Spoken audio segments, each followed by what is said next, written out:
TradeSquare is Australia's first business-to-business marketplace connecting people, brands and organisations into this diverse ecosystem in a unique global landscape. Through pivoting, transforming and reshaping, Australian businesses have an opportunity to create the model for the future that aligns with the world's needs and leveraging the power of a collaborative approach. Through the TradeSquare podcast, we will bring together dynamic, diverse and thought-provoking leaders from business, government and organisations to have conversations to further enable new thinking for the future. Welcome to TradeSquare, where we are focused on enabling Australian small business growth. I'm Catherine Vandermeulen, and joining me today is Bill Lang, the Director of Small Business Australia. How are you? Yeah, very well, thanks, Catherine. Great to be chatting today. And listen, who is Bill Lang? Oh, look, at a personal level, I've been involved in small business and big business as a business starter, owner and advisor. From my days at university when with a couple of mates, we used to sell hot dogs out the front of pubs, through to a career in international management consulting and some time at Harvard doing my MBA, and then being involved in a number of technology startups. But then in recent years, working with many thousands of small business owners on helping them chart a path and then implement the key steps to have more profitable, more sustainable businesses so they have more success with less stress. What does profitability and sustainability mean in a small business world in 2021, do you think? Oh, look, I think they mean the same things as they've always meant. So when I talk about profitability, that there's a level of predictable positive cash flow to meet whatever the lifestyle and investment requirements of the business owner are. In many small businesses, the owner is the investor and is operating the business, and outside of running and building that business has a certain need for personal income to look after themselves, their family or whatever. So it's about positive cash flow and having a level that you believe is adequate for your needs and gives you a reasonable return on your effort, your stress, and the money that you've got tied up in the business, not to mention the opportunity cost of not doing something else.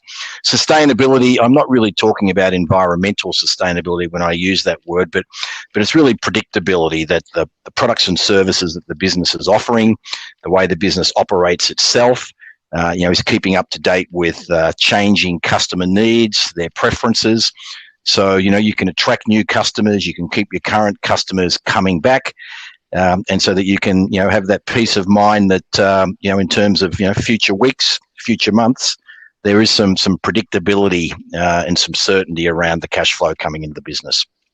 So really all about that sustainable organisation designed to really stay in business, not only about the sustainability of the environment, but the sustainability of the organisation. Yeah, absolutely. And that starts with, of course, customers and understanding what is value for customers and ensuring that you are offering and that they're aware that you're offering superior value, through to who you've got working in the business with you as employees or contractors or distributors, who's providing you with technology enablement and platforms. And another important part of it is, of course, the owner, that the owner's, well-being, their own sort of mental health, the fire in the belly, is all on the positive side as opposed to on the negative side. And so tell us about Buy Local Small Business Australia. Yeah, look, at the start of the pandemic, it became very obvious to the team at Small Business Australia and our many members that we would need a real focus around encouraging customers to be more confident and to support their local small businesses. So there's a couple of elements to Buy Local. One is keeping well.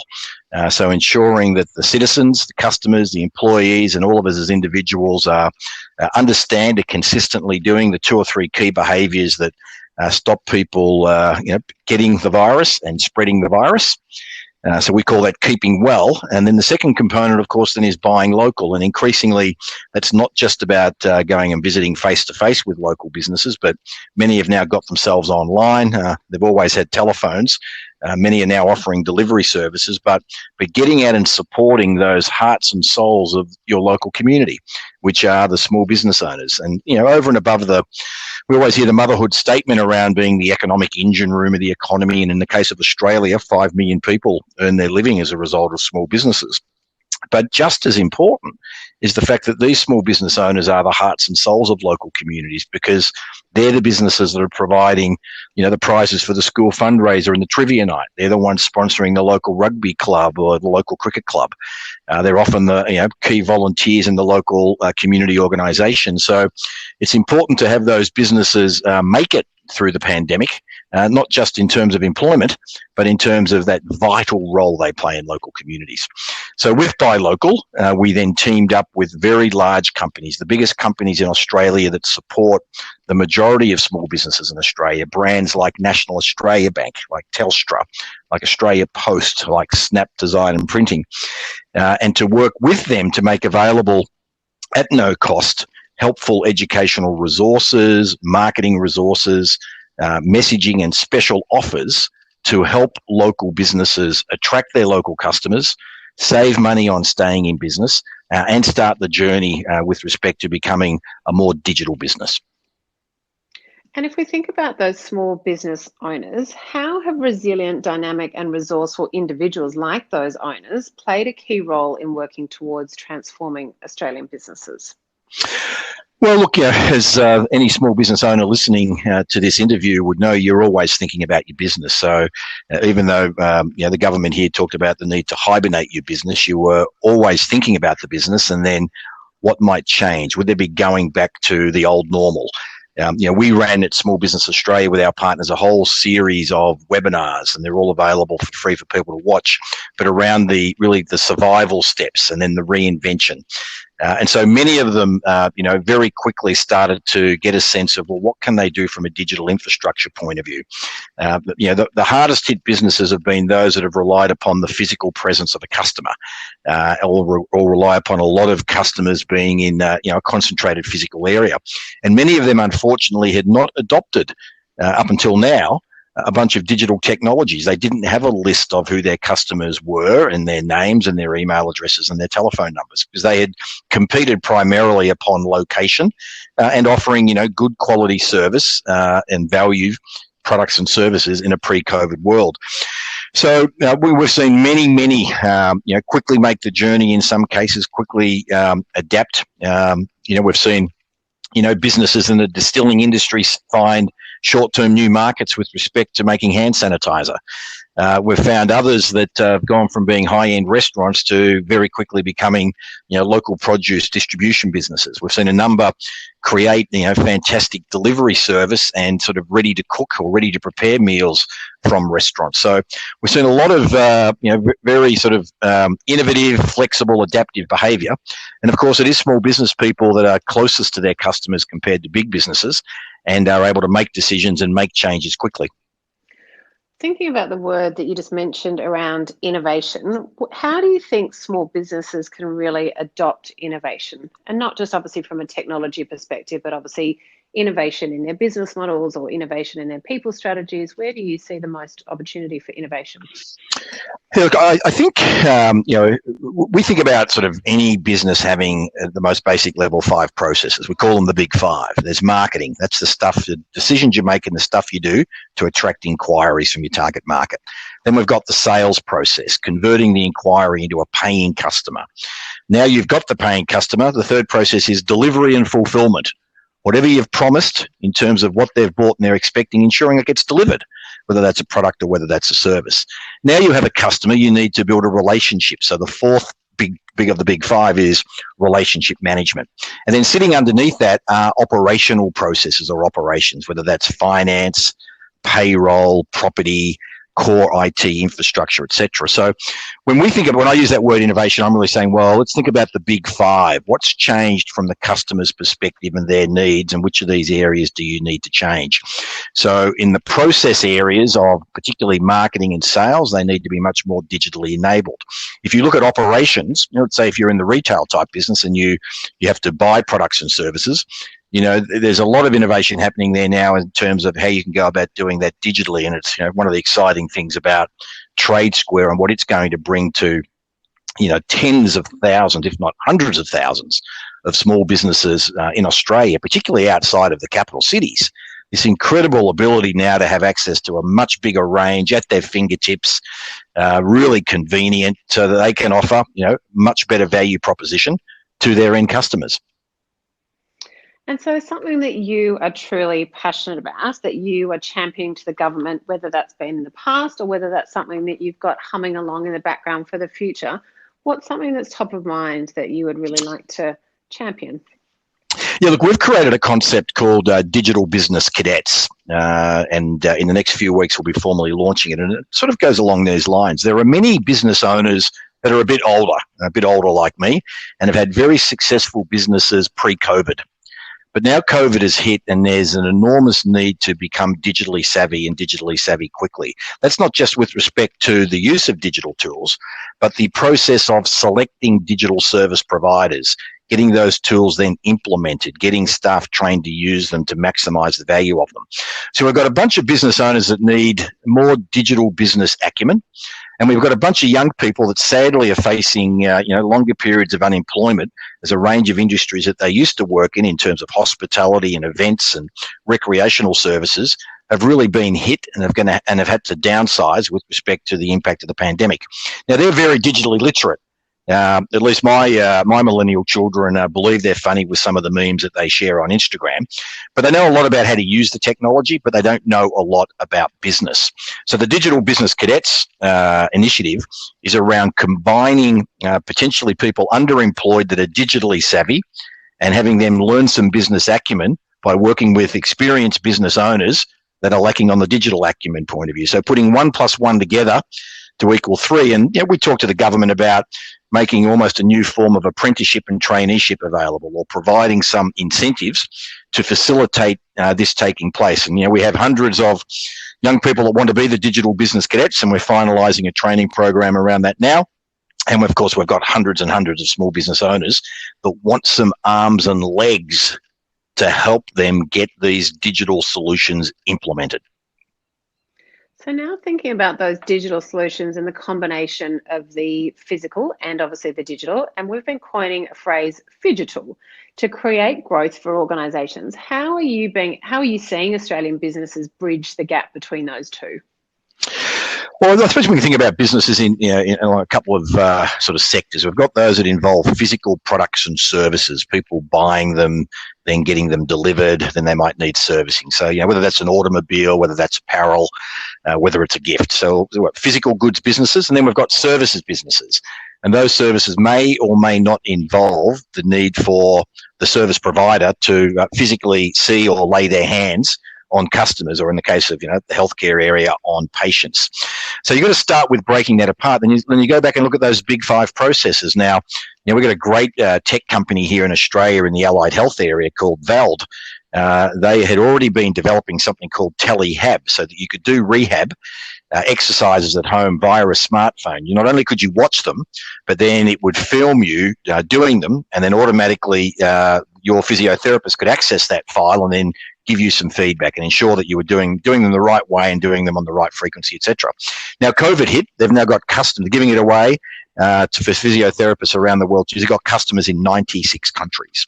Now, had we talked to the average physiotherapist before COVID and mandated delivery through these sorts of mechanisms, they would not have believed that was capable. Now, you can look at nearly every product and service, and if it's involved physical interaction, you have to ask yourself the question, what elements of that now can happen from a digital point of view? So, of course, marketing, of course, sales, of course, the core operational processes, taking payments, organising shipping, all of those sorts of things.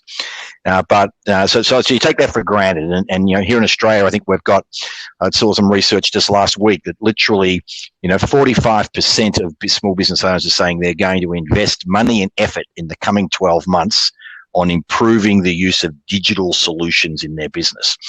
But I think there are still some areas there where there might be some, business owners, and in terms of what they do, I can't see how they could do what they used to do in this new world. And I would encourage them to start thinking about how could technology, or how could the service be redesigned in a way where more of it could happen potentially virtually. The third dimension of this, of course, which is incredibly exciting, is that every small business now, in our view, can be an exporter.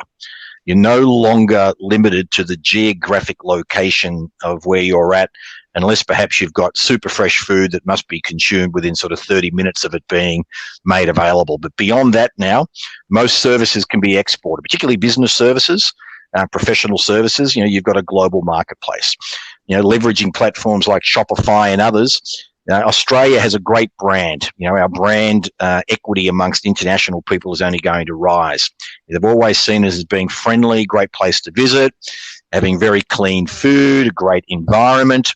So brand Australia, particularly given our performance during the pandemic versus other countries, is only going to strengthen.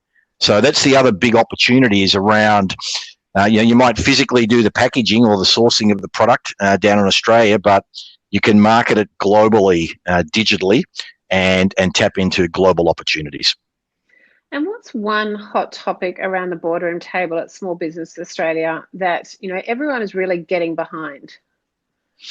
Well, look, a major issue in terms of our leadership and looking at the research coming in from our members is what forms of ongoing support are needed for businesses where the customers effectively by law have dried up. So travel agencies is a good example. Australians aren't going overseas and may not be going overseas for the foreseeable future. But that was an industry with 4,000 independent small business owners that didn't earn any new revenue in 2020 and have spent the whole year looking to get people refunds and are on the verge of having some small levels of government support fully withdrawn. And so we've got some industry sectors like that where across the full number of small businesses in Australia, there is still a few 100,000 that in the next 60 to 90 days may have to close for good. And if that is the case, if they do need to close because there is no demand for their products and services, we want to ensure a couple of things. One is that there are no implications, no bankruptcy-related implications that are brought against these business owners who, through no fault of their own, have had to go out of business. And that secondly, because they're quick learners, because they're self-starters, because, they're hands-on, to provide support, whether that's from an educational training, coaching perspective, or in some other area to help these business owners get going again in something else. Because the reality is, Catherine, that small business owners are made, they're not born. So we need to keep these people going because they are going to be some of the great innovators in terms of pursuing the new opportunities that things like COVID has created. And so what do you think economic freedom looks like in Australia this year?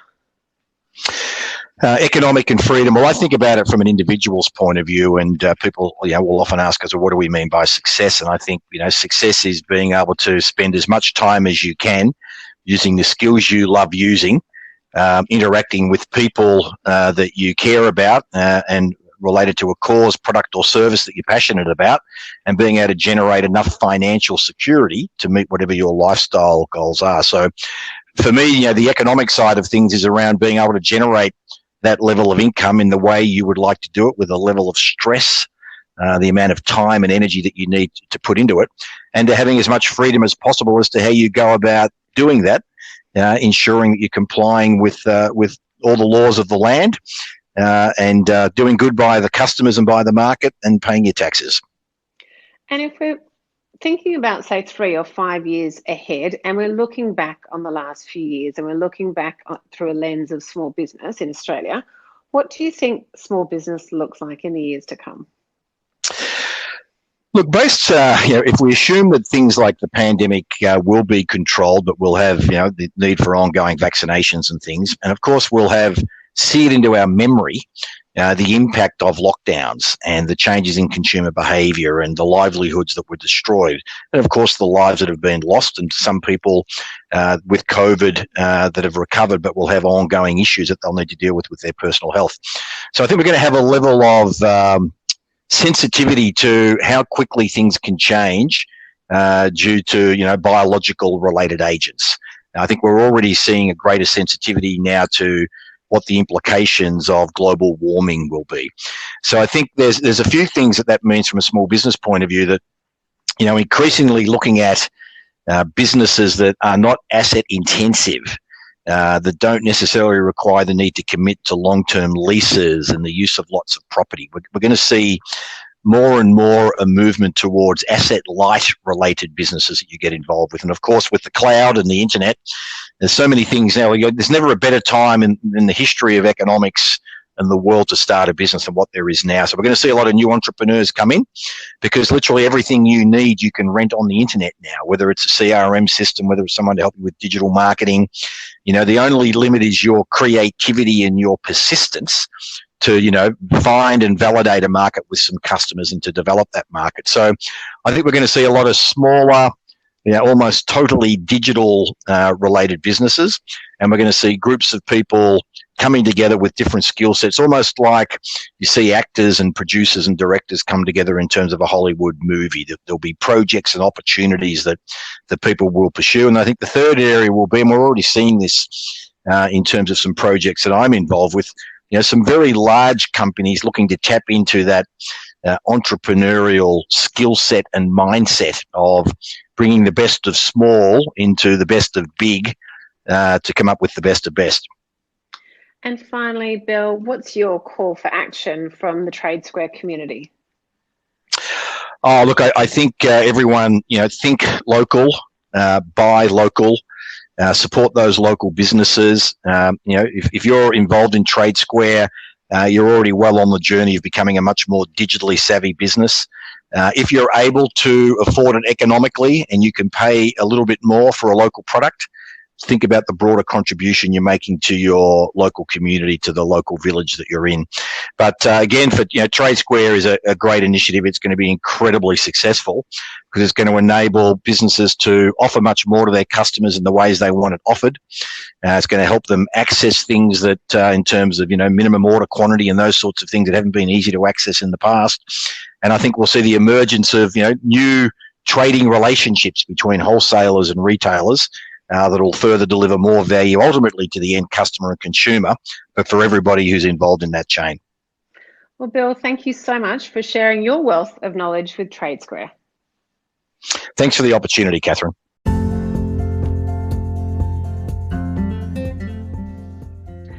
For more information on TradeSquare, head to www.tradesquare.com.au and support Australian business economic recovery and growth with a collaborative approach to the future of business.